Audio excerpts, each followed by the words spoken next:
You like being here in your physical bodies as the extended leading edge version of that which is source.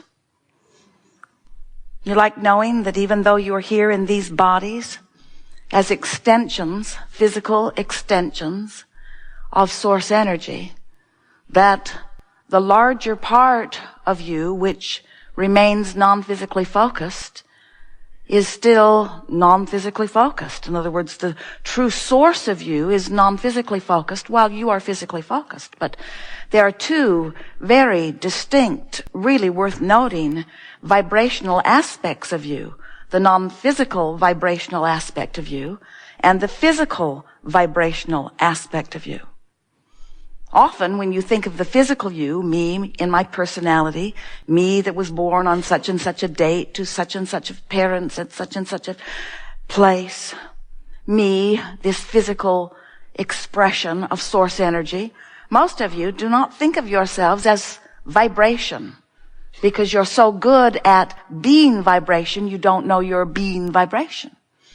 You interpret vibration so well through your physical senses that you determine this physical reality and you call it reality, and we say it is. It's a reality that is a interpretation because your interpreters of sight and sound and touch and taste and smell are making it what it is for you, but it is still vibration.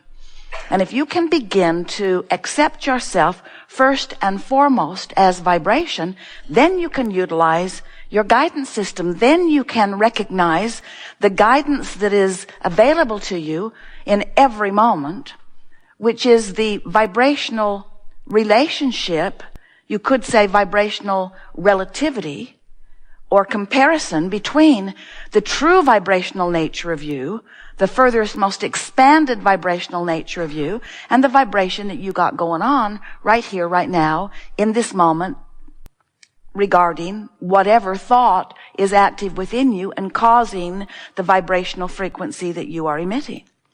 You are vibrational beings. Always have been, always will be. But you are not just vibrating from your physically focused standpoint. You are vibrating from your source energy non-physical standpoint. And that part of you includes all that you have become. You were source energy before you came into this body, and even though a part of that source energy has now come into this body, the larger part still remains non-physical. So as you are here in your physical personality, sifting through contrast, knowing what you don't want, which causes you to know what you do want, even if you don't put words to it, when that knowing emanates from you vibrationally, the larger part of you becomes it. In other words, you in your physical form cause constant expansion of the larger non-physical eternal part of you. And that non-physical part of you emits that newly amended, newly discovered, newly created because of your life experience in your physical body signal, emanates that new signal.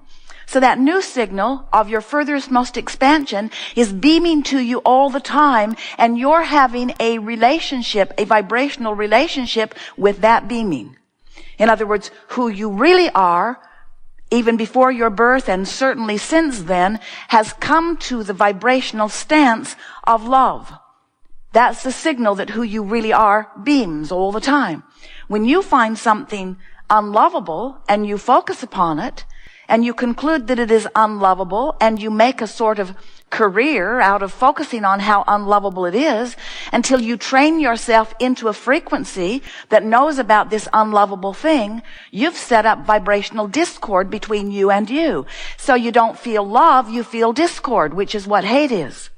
You don't feel love, you feel discord, which is what anger is. In other words, your emotions tell you all day, every day, they give you the emotional feedback of this two vibrational relationships that you've got going on. It's very interesting to participate with you as you are here in your physical form, because you are doing exactly as you said you would do. You came into your body, you are exploring the magnificent diversity, and you are coming to your own personal preferences of what would be better. And what many of you don't realize is that every time you come to one of those preferences, the larger part of you becomes it. In other words, if you're rude to someone, you feel the discord of that. And when you know what you don't want, you know what you do want. And so you emanate a signal of wanting to get along better or wanting to be an uplifter, not someone who is rude. Well, when you emanate that signal, the larger part of you becomes clearer about that, more loving than you were even before your escapade into rudeness. If someone is rude to you, you know what you don't want. You would like the world to be a nicer place. And the larger part of you immediately begins, because of what you have just experienced, seeing the world as nicer than the source saw it before you had your experience with the rude person. When you're sick, the source within you becomes weller. When you're confused, the source within you becomes clearer.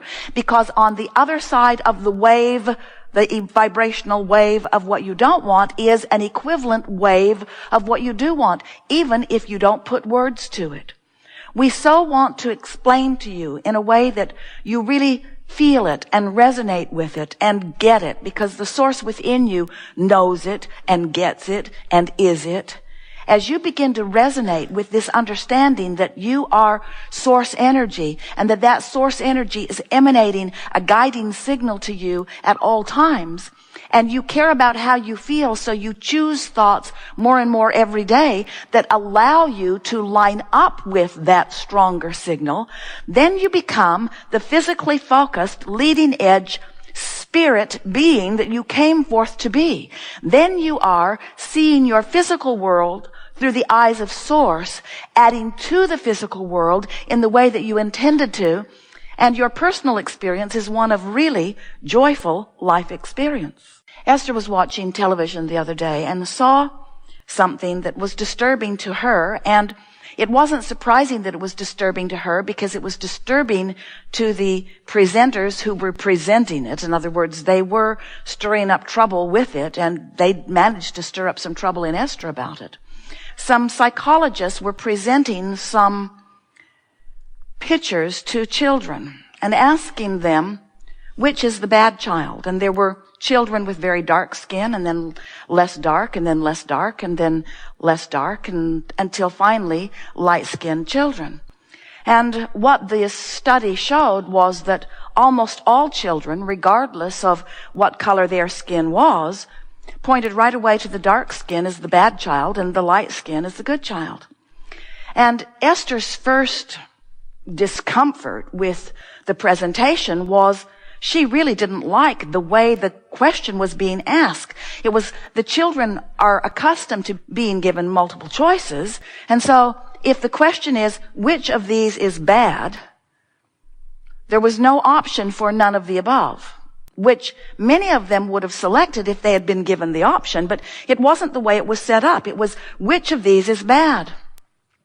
And then, as Esther thought more and more and more about it, she got more and more riled about it, as it irritated her that even in being subjected to this type of questioning, it can affect the way someone perceives something. In other words, it could be helping them to form an opinion.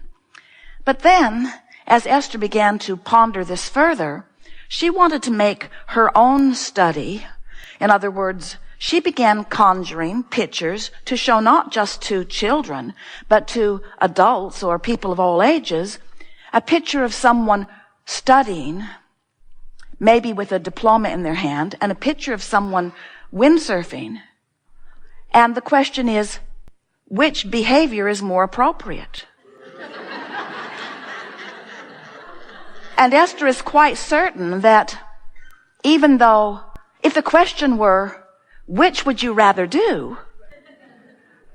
There would be many who would say, I'd rather be on that skateboard. I'd rather be windsurfing. I'd rather be doing that fun-looking activity. But if the question is, which of these is more appropriate in terms of the well-being or your financial well-being of your physical experience, now people would, from their programmed point of view, say, that one, I should be studying. And when you think about it, you could set up these questions endlessly. In other words, which is best, which is best, which is most appropriate. And the thing that is so interesting and a bit disturbing to Esther as she contemplated. She got really carried away with the questions that she wanted to ask, as she knew that society has programmed everyone to the right answer. And depending upon the way they ask the question really depends upon what the right answer is. In other words, Esther wanted to put together a study. She wants to take it to every school of every age. She wants to deliver it to every university. She wants to take it to everyone on the planet. She would like a survey of what's right and wrong, right and wrong, right and wrong, better, worse, more appropriate, less appropriate. And as she is thinking about this, she realizes the incredible and magnificent abundance of beliefs and expectations and opinions that are rampant on your planet, just like you knew it would be before your birth. You knew that there would be this plethora of choices to inspire you, but the question is, inspire you to what? Inspire you to the right answer? Inspire you to the answer that more are believing is the right answer? In other words, should there be a poll? Should it finally be concluded once and for all? Should every person on the planet be asked the question? And should the answer then be published somewhere? So that finally everyone knows once and for all what color of skin is right? What religion is right? What occupation is right?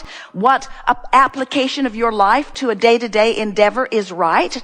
Of course not, because you are diverse and you are creators. And most of all, you are the creator of you see. So the reason that we thought that it might be fun to begin this gathering today, contemplating the rightness or the wrongness of these questions or these answers or these opinions, we thought it would be a very good platform to help you to understand why it is that you and almost everybody you know is so mixed up about so many things. It was so interesting watching these children because almost all of them, as they said that one, they didn't say that one in a defining term. They said that one, that one. In other words, I'm reaching to give you the right answer by your standards, asker of the question. You're the teacher. You're the one who is standing as the expert. I'm only trying to modify my response so that I get a pleasing response from you. Isn't it interesting? It was such a rare and refreshing thing to see a child say, they're all the same. They're all the same in terms of their goodness. But even those children have been coached by someone who has helped them to understand. In other words, it is not an easy thing to be of this earth, to have been born to someone that got here first, to be an observer of what's going on around your planet, and not have come to all kinds of opinions about all kinds of things. We're not for a moment wanting to guide your opinions or tell you that some of them are inappropriate. But what we are here to emphatically help you to remember is that there is an opinion that really matters, and that is the opinion of who you really are and the source within you.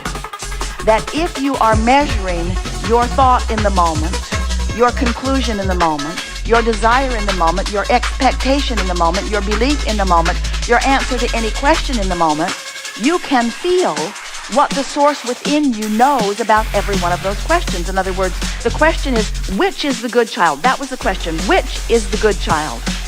That one over there, light skin. Which is the bad child? That one over there, dark skin. Almost every one of them said that. Which is the good child? What a question! What a question! So, if you were to put a question like that to the source within you, who is the good one? Or who is the bad one? What do you think the emotion within you would be in your attention to such a question? Do you think the source within you would help you pick out which one is the good one or which one is the bad one? Or do you think the source within you would give you a gut check on the absurdity of the question?